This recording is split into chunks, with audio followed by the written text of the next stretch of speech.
15 जुलाई world youth skills day पर एक article आया है द हिंदू में, बहुत इंटरेस्टिंग आर्टिकल है, let's read. So 15 July world youth skills day remind करवाता है कि स्किल डेवलपमेंट जो है फंडामेंटल है अनएम्प्लॉयमेंट को रिड्यूस करने में। तो यहाँ पे क्रिटिकल पैराडॉक्स जो इंडिया फेस कर रहा है, ठीक है, वुमेन एम्प्लॉयमेंट में, उसकी हम बात कर रहे हैं। यहाँ पे 43% ऑफ इंडिया के जो 43% स्टेम ग्रेजुएट्स हैं वो वुमेन है। अब यहाँ पे स्टेम की फुल फॉर्म है science, technology, engineering and mathematics courses होते हैं जो, ठीक है। तो इनमें ग्रेजुएट्स जो हैं वो वुमेन है, ठीक है। हाईएस्ट प्रपोर्शन है ये वुमेन का, 43% इंडिया की स्टेम ग्रेजुएट्स वुमेन है। पर अब आगे अगर हम देखें तो वुमेन स्टेम की वर्कफोर्स में सिर्फ 27% ही रिप्रेजेंट हो रही हैं।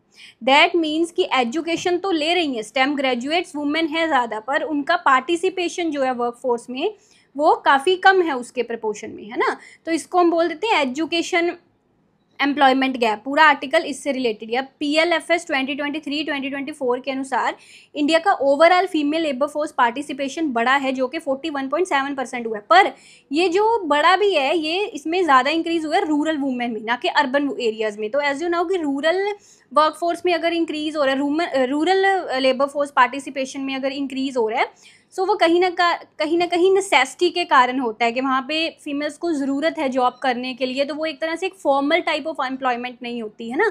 तो ये जो इंक्रीज़ हुआ भी है ये रूरल वुमेन में ज़्यादा हुआ है। दैट मीन्स कहीं ना कहीं फॉर्मल एम्प्लॉयमेंट में बैरियर्स हैं अभी भी, ठीक है। तो UNESCO, according to UNESCO Institute of Statistics 2021, इस इंस्टीट्यूट के अकॉर्डिंगली ओनली 31.5% जो रिसर्चर्स हैं वर्ल्ड वाइड वो वुमेन है। इसको जैसे मैंने अभी आपको बताया था, इसको हम बोलते हैं एजुकेशन एम्प्लॉयमेंट गैप, कि एजुकेशन में तो ठीक ठाक प्रपोर्शन है फीमेल्स का, पर एम्प्लॉयमेंट में क्यों नहीं है ना। तो ये एक सिस्टमेटिक बैरियर्स है कि यहाँ पे कहीं ना कहीं जो इंडस्ट्री है इसको आगे आके इसको सही करना चाहिए, इसको इस बैरियर को, एजुकेशन एम्प्लॉयमेंट गैप को कम करने की ज़रूरत है, ठीक है। अब मैकिंसी ग्लोबल इंस्टीट्यूट के अकॉर्डिंगली 68 मिलियन अगर मोर वुमेन पार्टिसिपेट करें इंडिया की वर्कफोर्स में, तो इससे इंडिया का GDP जो है अप टू $700 बिलियन तक बढ़ सकता है बाय 2025। इसी तरह वर्ल्ड बैंक भी सुजेस्ट करता है कि 50% female labour force participation rate अगर हम अचीव कर लें ना, ठीक है, इसमें फिगर में हमने कितना बढ़ा था 41.7%, अगर 50% हम अचीव कर लेना तो इससे इंडिया का GDP ग्रोथ बाय 1% हो सकता है, ठीक है। अब इससे रिलेटेड जो गवर्नमेंट इनिशिएटिव्स हैं, जैसे न्यू एजुकेशन पॉलिसी हमारी आई 2020, इसने भी सपोर्ट किया कि फीमेल जो है उनको स्टेम में अपॉर्चुनिटीज़ मिलनी चाहिए, स्टेम कोर्सेज में। फिर इसके अलावा जो हमारा बजट है, इस बार वाला जो हमारा बजट आया, देखो उसमें जेंडर बजट का शेयर बढ़ा है। The share of gender budget in the total national budget वो बढ़ा है, 6.8% था 2024-25 में। अभी 2025-26 में ये 8.8% हो गया, वो जेंडर बजट का शेयर बढ़ गया। जेंडर बजटिंग का कंसेप्ट आपके एग्जाम के लिए बहुत इंपॉर्टेंट है, ठीक है। विद 4.49 पढ़ के जाना जेंडर बजटिंग के बारे में सब चीज़ें। तो इसमें 4.49 लाख करोड़ एलोकेशन जो है वो जेंडर स्पेसिफिक प्रोग्राम्स को दी जाने की बात करी गई है यूनियन बजट लेटेस्ट में, ठीक है।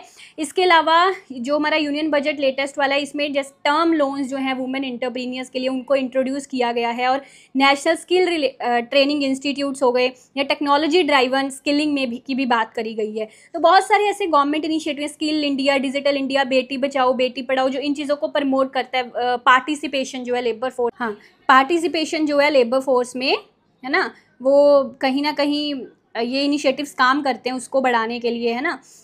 तो पर कहते हैं कि सिर्फ गवर्नमेंट पॉलिसी ही अकेली इस एजुकेशन एम्प्लॉयमेंट के गैप को फिल नहीं कर सकती, ठीक है। सिर्फ गवर्नमेंट पॉलिसी, ये वाली जो हमने सारी पॉलिसीज़ पढ़ी, ये सिर्फ यही एजुकेशन एम्प्लॉयमेंट गैप को फुलफिल नहीं कर सकती, इसमें इंडस्ट्री का आगे आना ज़रूरी है, ठीक है। इंडस्ट्री को भी यहाँ पे थोड़ा पहल दिखानी चाहिए कि ठीक है फीमेल्स ग्रेजुएट्स हो रही हैं, पर उनका जो पार्टिसिपेशन है टेक्निकल लेवल्स पर वर्कफोर्स में वो उतना क्यों नहीं हो पा रहा, ठीक है। हाँ, ये एक विश्वकर्मा योजना, PM विश्वकर्मा योजना, ये भी आपको, ये सारी स्कीम्स बेसिकली एग्जाम के लिए पढ़नी है। स्किल इंडिया हो गया, डिजिटल इंडिया हो गया, बेटी बचाओ बेटी पढ़ाओ हो गया, इसी तरह PM विश्वकर्मा योजना, VM विश्वकर्मा योजना भी आर्टिसंस एंड क्राफ्ट्समैन को सपोर्ट करने के लिए ही गवर्नमेंट ऑफ इंडिया के द्वारा बनाई गई, कि स्किल को प्रमोट करने के लिए, ताकि पार्टिसिपेशन जो है लेबर फोर्स में वो बढ़े। ठीक है। फिर industry as a missing link, वही है कि इंडस्ट्री को आगे आना चाहिए। अब यहाँ पे काफ़ी सारे सोशल नॉर्म्स की बात करी गई है कि हमारे समाज में एक बिलीफ्स इस तरह की रहती हैं कि जो मैकेनिकल काम है वो मर्दों के लिए है, मैकेनिकल मीन्स मैस्कुलिन, या कोडिंग लड़कियों के लिए ये नहीं है। तो ये चीज़ें जो सोसाइटल नॉर्म्स है ये कहीं ना कहीं एक बैरियर क्रिएट करते हैं कि फीमेल्स की टेक्निकल फील्ड्स में एंट्री के लिए एक बैरियर का काम करते हैं, है ना। और वर्ल्ड बैंक एंड यूनेस्को ने भी इन स्टेरियोटाइप्स का जिक्र किया है कि ये जेंडर परसेप्शंस जो है ना, ये वुमेन का पार्टिसिपेशन स्टेम में और टेक्निकल ट्रेड्स में लिमिट करते हैं, उनके लिए एक बैरियर क्रिएट करते हैं इस तरह के सोशल नॉर्म, जो कि कम होने की ज़रूरत है। सोसाइटी को इसके बारे में अवेयरनेस होनी चाहिए, ठीक है। तो ये चीज़ें, इसके अलावा यहाँ पे एक प्रोग्राम है, initiative UN women's voice STEM program, ये इम्प्लीमेंट हुआ with the government of MP and Gujarat, इनकी कोलैबोरेशन के साथ ये UN women voice STEM program ये इम्प्लीमेंट हुआ था। इसमें ये चीज़ थी कि वुमेन को एम्पावर करना, कि वो स्टेम कोर्सेज में उनका पार्टिसिपेशन बढ़े, उनकी स्किल्स को बढ़ाना, है ना, उनको मेंटरशिप दी जाए, और जो सोसाइटल नॉर्म्स है उनको भी कहीं ना कहीं एड्रेस किया जाए ताकि फीमेल्स का पार्टिसिपेशन स्टेम प्रोग्राम्स में बढ़े।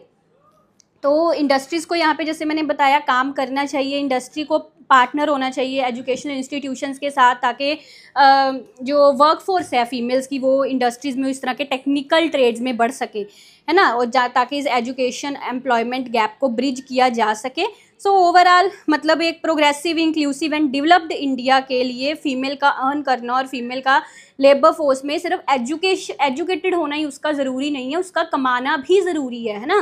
तभी ये एजुकेशन एम्प्लॉयमेंट गैप की, हम अपनी लड़कियों को पढ़ा तो रहे हैं पर एम्प्लॉयड होना, फाइनेंशियली इंडिपेंडेंट होना, कमाना नहीं सिखा रहे। तो कहीं ना कहीं इस गैप को दूर करने के लिए सोसाइटल अवेयरनेस भी ज़रूरी है, इंडस्ट्रीज़ को भी आगे आना चाहिए, सिर्फ गवर्नमेंट प्रोग्राम्स यहाँ पे काम नहीं करेंगे, ठीक है ना। अच्छी लगी वीडियो लाइक करिएगा, दूसरों के साथ शेयर करिएगा। ऐसी और वीडियोस के लिए मेरे चैनल MS स्टडी गुरु को सब्सक्राइब करिएगा। Thank you.